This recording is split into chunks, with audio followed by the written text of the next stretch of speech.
Hey guys, and welcome back to another Super Metal Brothers review video. I am Super Metal Brother Matt. And I'm Super Metal Brother Dane. Today we are here to talk about a marvelous band, a band that's featured a couple of times on the podcast / video, vlog, whatever we're doing at the moment.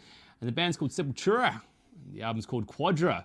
Now, Quadra's meaning four, and for me, there's things about being in four squares when we used to play handball. Okay. So and there's four members of this band. What are other things that we like about for number four, Danny?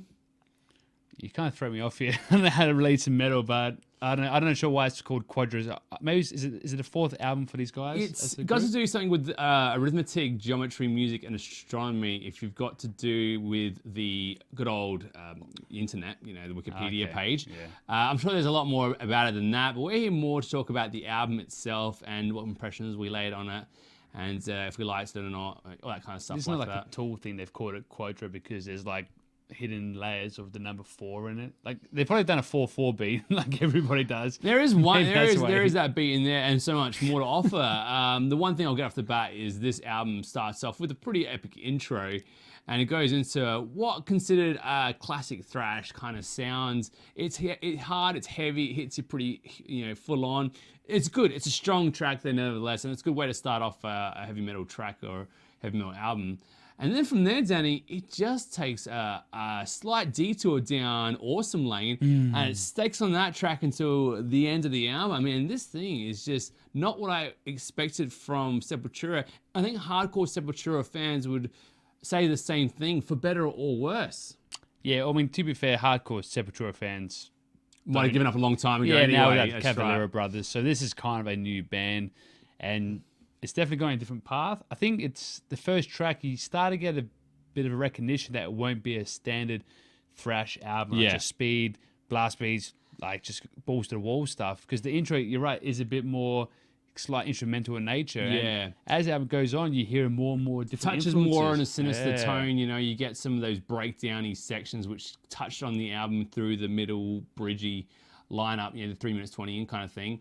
It hits you hard, it hits you fast, this one. But then when it goes to the second track, Means to an End, this is where, for me, bands that definitely find themselves stuck in thrash move away from it to show their, overall palette. And this here is a great track. It's super groovy number. It's a tough track. Lots of those diminished runs and chords in there to make it sound ultra tense. But just a really awesome display of guitar styling as well, drumming, and just a really fun pounding riffarola. Really good stuff. Yeah, and he keeps the tribal drum feel. Every now and then he brings it back to it, which I guess Sepultura is known for back in the early days. Yeah. Which probably has that Brazilian flavor and vibe to it, which is great. And he uses it here in this kind of drum solo, which is great because people who love Tool and love like Carey go nuts with the drums, love that tribal drum beat. That's right. Well, this album has that, but also every musician contributes. Absolutely. So it's not like a Tool album where the drummer's fantastic and the rest of the band's just there to, help the drummer breathe a bit. Yeah. This album, everybody contributes in this album. Oh, absolutely. You've got yourself a phenomenal drummer. And this guy here can actually do all that great stuff, manipulating times, his good work with the polyrhythmic kind of stuff as well. He's this Eloy Casgrande is just a phenomenal player. He's considered as a drummer and a percussionist, from what I understand, for good reason. Derek Green and vocals, really pronounced, very heavy. He even touches on a bit of a singing notion in the song Raging Void. He kind of touches on it a bit there just to show his, whole entire spectrum of talent. But I really got to give props to my man on guitars, Andreas Kisser. He is a phenomenal player. And it's not just that he's a great player and when it comes to his time to shine for guitar solos, which are fantastic. Amazing, yeah. But how many elements does he bring into it with his acoustic work, his sitar stuff, the Django Reinhardt vibe at times as well? It's just got so many things. The acoustic instrumental section, unfortunately, going a little bit shorter than I would have liked because I really want to hear him flesh out those ideas. But again, it's super talented, super enriched, and super inspiring playing, Danny. Yeah, like their last album, they have a full instrumental song, which is further on, which shows off their skills. You can tell these guys are quality musicians because when they have their even in the songs themselves, they have like a little solo section or instrumental section Yeah. where they get like sometimes full jazzy and full like neoclassical in tones. They're like, this is not a thrash album. This is really next level stuff. I think that's all pronounced with one of my favorite tracks off the album called I think it's Ali, I guess, or Ally maybe, I'm not too sure. Starts with a really tough intro and it's very Chimera-esque. It reminds me very much of that, not hardcore, it would be hard to say, but that punchy drive and groove stuff. And then the song launches 2 minutes in, it has this tough little break and it kicks into the semi-quaver groove and the song from there just goes on. You've got stuff like elements of tech death, you've got all this prog and heavy metal infusion all basking in its glory. It has almost everything. Track is filled to the brim with so much inspiration and so many ideas that a lot of albums fail to even compare to just this one track, Danny. Yeah, it's great. It had some bit of doomy Pantera grooves in there as well. You've like, got all check it that. out. Yeah, So, yeah. You know, you've got Guardians of Earth as well. Another crazy track for me as well, with the unique stylings on the acoustic guitar. The return into some jazzy refrains as well, 3 minutes 11 in as well. Just showing how much ideas these guys actually have and how much they want to, you know, portray in this album, Danny. I really, really, really dug it as well. Very passionate feeling as well. But even this Guardians of Earth song, which I think is a very well written song. Yeah. They even like chucking like those Latin choirs at the. That's right. It's like, You've got your minor Opeth-y intro-y versing when the guitars kick in as well. Again, and I can talk about some more tracks I love off this album because of the Agony of Defeat, which is the second to last track. And I thought at one point this could really be the ending. that should be the last closure. track. It should be the last track. I do think that the bleakness, though, from track 12, Fear, Pain, Chaos, and Suffering, does have a place being the last track because it ends on a much more depressing note, and that's what the guys are going for. But the ending to Agony of Defeat and the track itself was so epic that I was like, well, where are you going to do it?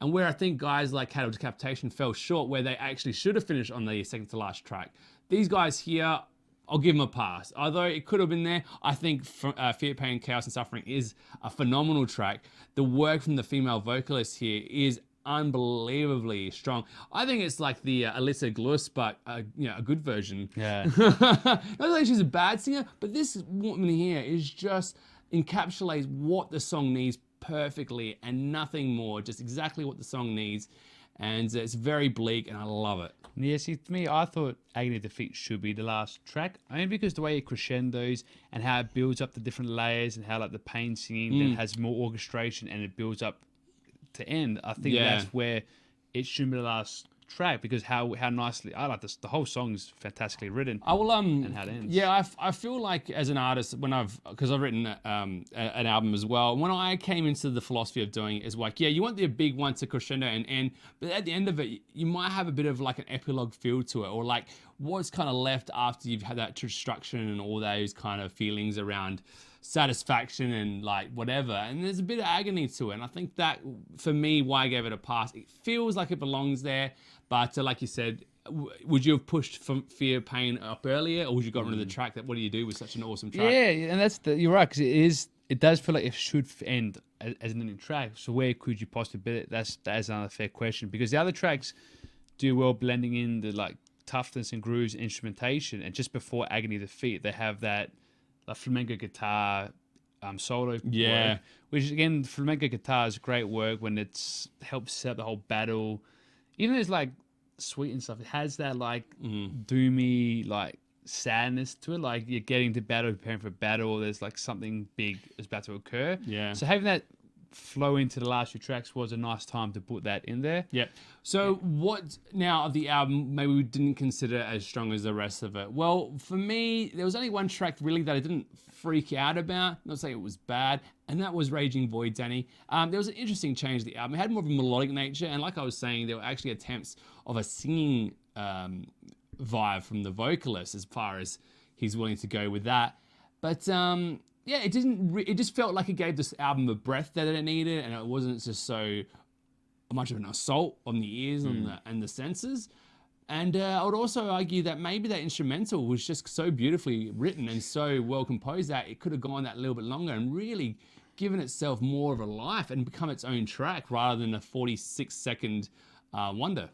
It could be nice maybe lay it, because with the other instrumental instrumental song, the pentagram, they do well to like bring in other elements of other songs into that. Yes. So they tie it in well. It's not just them going for 5 minutes showing off their skills, which is probably what they're doing, and it's fine because they do a good job with it. Yeah. Maybe with track 9, that short 47 song, 10, Quadra, surprisingly, the title track.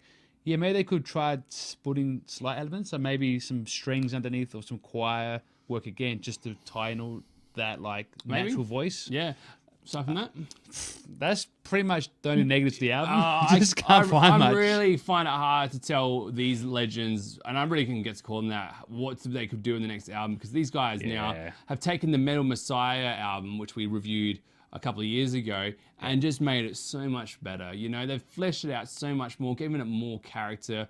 It's given more time to sit, and working with Jens Borgen, which I did for the previous album producer, paid off dividends. You know, he's a Swedish guy, so apparently they might have gone to Sweden for this, who knows, but it was well worth it. What they have here is a complete masterpiece of the album, and one of the best albums I reviewed in Super Metal Brothers. Yeah, definitely right.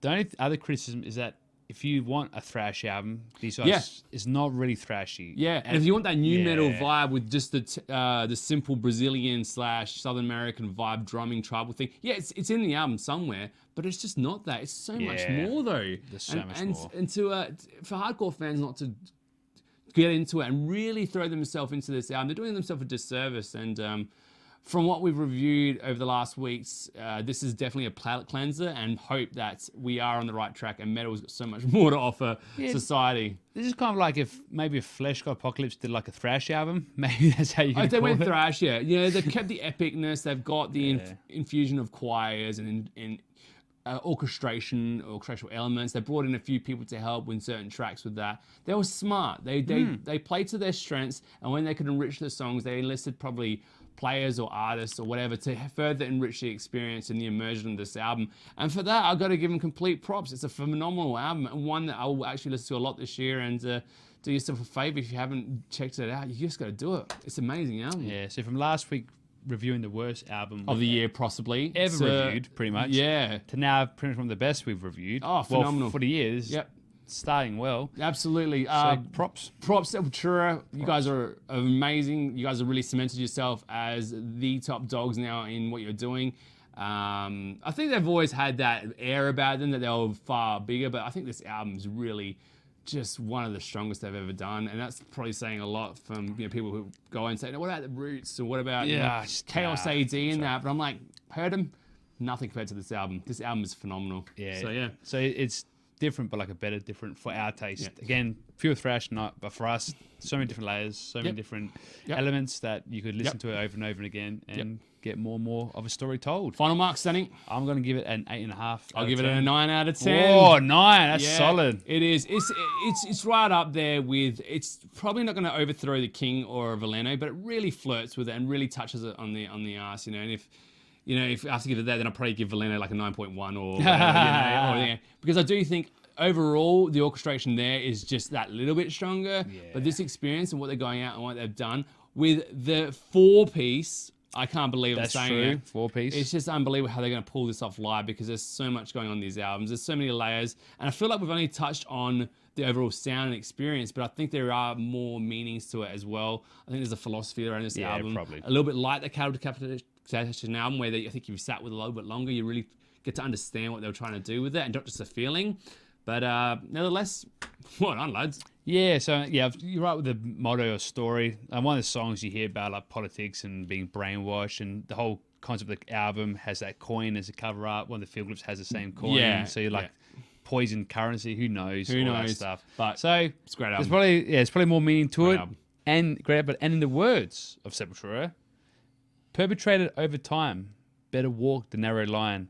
Never challenge what we say in the darkness of our mind. Love it. And with that, that is the end of our review for Quadra from the band Sepultura. Feel free to leave us how much we are right about how good this album is, because if you don't agree with us, I don't know if you're really into metal, because this is metal, and this is going to be one of the best albums of the year.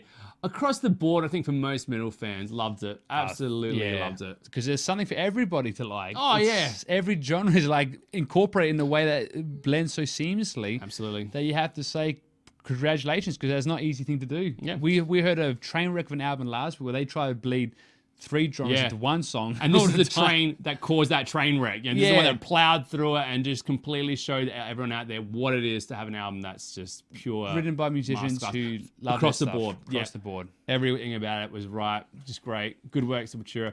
All right, guys. Well, we'll catch you at the next video. Thank you for watching. I am Super Metal Brother Matt. And I'm Super Metal Brother Dane. Catch you guys.